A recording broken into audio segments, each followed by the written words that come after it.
నిషేధిత జాబితాల నుంచి తొలగించడం జరిగింది. మీరు వచ్చాక ఆ ప్రక్రియనంతా పక్కన పెట్టి మీకు ఎవరికైతే అవసరం ఉంటుందో ఆ భూముల వరకే రిలీజ్ చేస్తారు తప్ప పేద ప్రజలకు కానీ రైతులకు కానీ ఎక్కడ కూడా మీ భూముల వల్ల లబ్ధి చేకూరే పరిస్థితి కూడా లేదు. వీటన్నిటిని పక్కన పెట్టి చంద్రబాబు నాయుడు తల్లి చెల్లి గురించి మాట్లాడతాడు.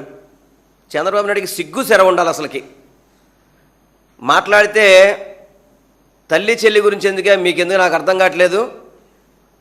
నీకు సొంత పిల్లనిచ్చిన మామ నీకు కేర్ ఆఫ్ అడ్రస్ ఇచ్చి నీకు బట్టలు లేకపోతే బట్టలు తొడిగి నీకు ఆ రోజు అన్ని విధాలు కూడా నీకు సహాయం చేసి వాళ్ళ కూతురు నుంచి పెళ్లి చేస్తే అటువంటి మామను వెన్నుపోటు పడిచి ఆ ముఖ్యమంత్రి స్థానం తీసుకున్నావే, నువ్వా తల్లి చెల్లి గురించి మాట్లాడటానికి?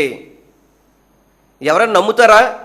చంద్రబాబు నాయుడికి సెంటిమెంట్లు ఉన్నాయని కానీ చంద్రబాబు నాయుడికి ఏదైనా చుట్టరికాలు కానీ బంధురికాలు కానీ కేవలం రాజకీయం కోసం బంధురికాలు తీసుకుంటావు తప్ప నీకు ఎక్కడైనా కానీ మానవత్వం ఏమైనా ఉందా? అసలు మీకేమన్నా మాట్లాడితే తల్లిని చెల్లిని మోసం చేశారని చెప్పి అంటున్నావు.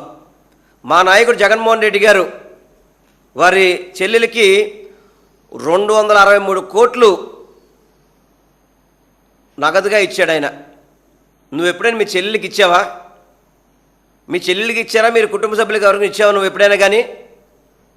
నువ్వు మాట్లాడితే తల్లి చెల్లి గురించి మాట్లాడతావు.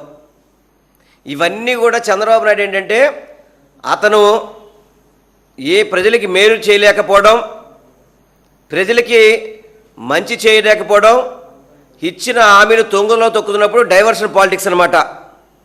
ఈరోజు చంద్రబాబు నాయుడికి కానీ కూటమి నాయకులందరికీ కూడా మావిగన్ అనేది వణుకు పుట్టిస్తుంది. ఈరోజు మావిగన్ అనేది వణుకు పుట్టిస్తుంది. రాష్ట్ర ప్రజలందరూ కూడా దీన్ని ఎక్కువగా ఏదైతే జగన్మోహన్ రెడ్డి గారు గుంటూరు, విజయవాడ, మచిలీపట్నాన్ని కలిపి మీరు రాజధాని చేయాలని చెప్పని ప్రతిపాదించారో ఆ ప్రతిపాదన ప్రతి ఒక్క ప్రజానికానికి ఆమోదయోగ్యమైన ప్రతిపాదన. దాని గురించి చర్చ బాగా నడుస్తున్న టైంలో డైవర్షన్ పాలిటిక్స్, అదేవిధంగా మీ ఎవరికి కూడా మీ కూటమి నాయకులు ఎవరికి కూడా నిద్రాహారాలు లేకుండా ఒక్కొక్కరు పిచ్చి పట్టినట్టు మాట్లాడుతున్నారు మీరు అందరూ కూడా. మావిగానంటే వాటికన్ అని చెప్పి అంటున్నాడు. అంటే అతనికి ఎంత దీంట్లో ఉన్నాడంటే, అంత పిచ్చిలో ఉన్నాడంటే ఈరోజు జనరల్గా హిందువులందరికీ కూడా కాశీ, తిరుపతి, అయోధ్య అనేది హిందువులకి ఒక భక్తి ప్రదేశాలు, ముక్తి ప్రదేశాలు కూడా ఇవన్నీ చెప్పాలనుకుంటే. ముస్లింకైతే మక్కా, క్రైస్తవులకైతే వాటికన్ అని చెప్పని మనందరికీ కూడా తెలిసిన విషయమే. అటువంటి వాటికన్ని అవమానించే విధంగా, అంటే మావిగన్ని వేస్టు, వాటికన్ వేస్ట్ అనే విధంగా చంద్రబాబు మాట్లాడుతున్నాడంటే మతాల మధ్య ఏ విధంగా చిచ్చు పెడతాడనేది మనందరం కూడా గమనించాల్సిన అవసరం ఉంది. జగన్మోహన్ రెడ్డి గారు ఏం చెప్పారండి? ఎందుకు మీకు మావిగన్ అని చెప్పారు మీకు తెలీదా? మీరు అమరావతికి కేవలం రోడ్డు, డ్రైనేజీ, కరెంటు, నీళ్లు కోసం అని చెప్పని 2 లక్షల కోట్లు అప్పు చేసి మీరు ఖర్చు పెడుతుంటే ఇవి రాష్ట్ర ప్రజలకు భారం అవుతుంది, పెనుభారం అవుతుందని చెప్పని ఒక మంచి ఆలోచన చేసి మచిలీపట్నం, విజయవాడ, గుంటూరు అయితే కనుక ఆల్రెడీ మచిలీపట్నంలో పోర్ట్ ఉంది, విజయవాడలో మంచి జంక్షన్, రైల్వే జంక్షన్ ఉంది, గన్నవరంలో ఎయిర్పోర్ట్ ఉంది, అదేవిధంగా గుంటూరు సంబంధించి అనేక వ్యాపార మిర్చి యార్డులు కానివ్వండి, అనేక వ్యాపార సంస్థలకి హబ్బుగా ఉంది. కాబట్టి వీటన్నిటిని కలిపితే ఒక తక్కువ ఖర్చుతో రాజధాని నిర్మాణం అవుతుందని చెప్పని మీ మేలు కోసం రాష్ట్ర ప్రజలకు మేలు జరగాలని చెప్పని ఆయన చెబితే దాని గురించి మాట్లాడే దమ్ము ధైర్యం లేకుండా చాలా పిచ్చి ప్రాణాపాలు మాడుతున్నాడు. జగన్మోహన్ రెడ్డి గారు చెప్పిన దాంట్లో తప్పేమనుందా? 3 నగరాల్ని కలిపి ఒక గ్రోత్ ఇంజిన్గా ఆయన మాట్లాడుతుంటే దాని గురించి సమాధానం చెప్పే దమ్ము ధైర్యం లేదు. అదేవిధంగా సుమారు 40 లక్షల నుంచి 50 లక్షల మంది జనాభా ఆల్రెడీ ఈ మచిలీపట్నం, విజయవాడ, గుంటూరు ఈ పరిసర ప్రాంతాలను కలుపుకుంటే అవుతుంది. జనాభా ఉంటారు కాబట్టి రాజధానికి అంత అనుకువగా అని చెప్తే దానికి సమాధానం చెప్పే పరిస్థితి లేదు.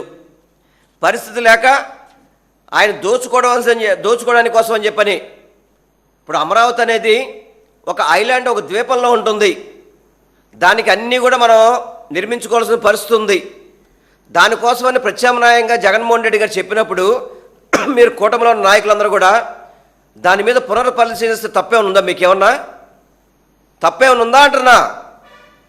దాని గురించి మాట్లాడడానికి దమ్ము ధైర్యం లేక కుటుంబంలో సభ్యుల గురించి మాట్లాడతాం.